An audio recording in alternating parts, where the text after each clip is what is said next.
Hey, welcome back everyone. It's Laura at Hyperstamper, and I want to show you now another journal. This one is a little different.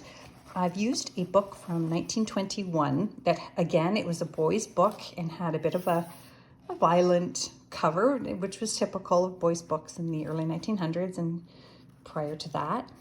So what I did is I covered it with this plate from In Farm and Field from the 1800s here, this book here.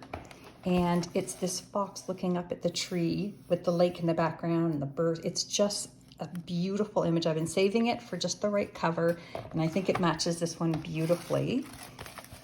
So I've added just a little bangle here with some gold tone chain and ribbons to match the cover. And this little sweetie is 5 by 7 3/4. So let's take a look inside. This one was printed in 1921 and gifted to George Graham at Christmas 1929 from Aunt Ella. And these are the first original pages of the book, 1921 there. And this is 1001 household hints. And some of these are hilarious. So enjoy reading those. 1926 full blank ledger page. And this came from a vintage English wildflower book here, and this is actually a book about antique pottery. It's also an antique book about antique pottery, so that's kind of cool. Look at this cupcake page. The least appetizing cupcakes I have ever seen, but I love these vintage recipe pages. I just think they're awesome and kind of tacky, but awesome. I hope that makes sense. Makes sense in my head. There's another one of those antique pottery pages, and I made this little pocket here out of an antique doily. And just a little blank antique page there for journaling on. More of those household hints. And I made lots of little clusters here out of antique scraps. And this is from the Paris, France Almanac from November. And it's November 15 and 16, and this was during World War II, so it's kind of fun to throw that into Google Translate and see what their satirical humor is about. That's all mounted on top of this antique music sheet. And then again, these beautiful pages from the Magic Garden that have these gorgeous illustrations that the publisher printed on.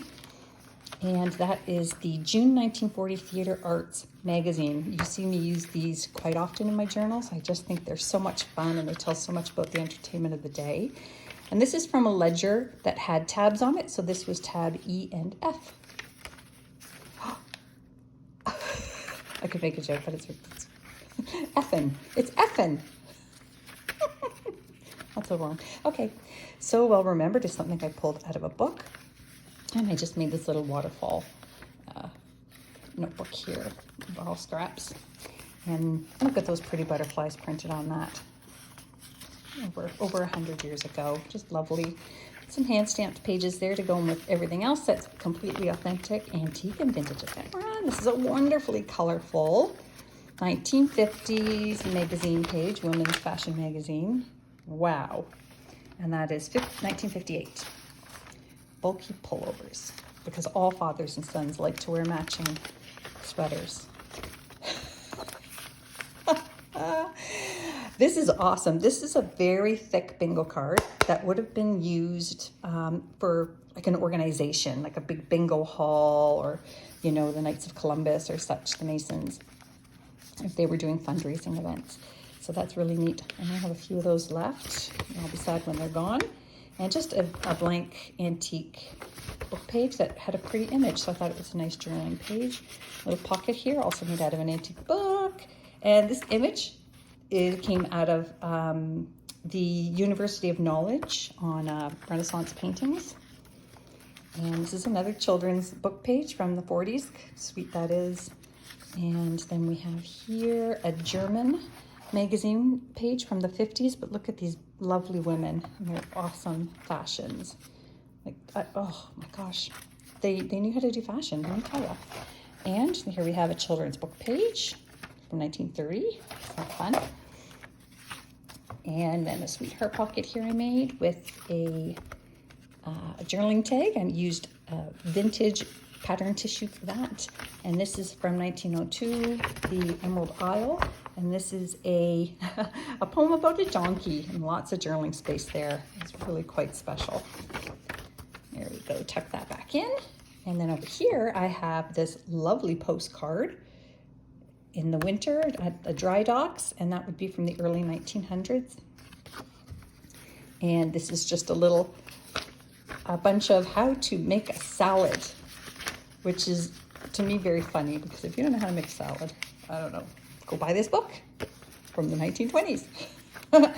Lovely page I pulled here out of a dictionary because it had a butterfly, which are one of my favorite things, and birds, all kinds of paradise, just lovely little bits. Another cluster here, another 2 vintage playing cards, one of Niagara Falls, and the Joker.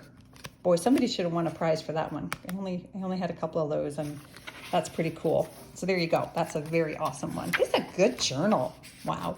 This came from a 1930 decorating book, how to use upholstery in your decor. And another little piece of 1920s scrapbook page here, and then just another journaling envelope here. Isn't that cool? From an antique encyclopedia. Stuff that back in. That's mounted on another antique book page. And, ooh, look at this. A map of North America. And that was in a geography book, and that is from the 20s, so not up to date. In fact, it's still called the Dominion of Canada, which is awesome. Yeah, so very, very special page there.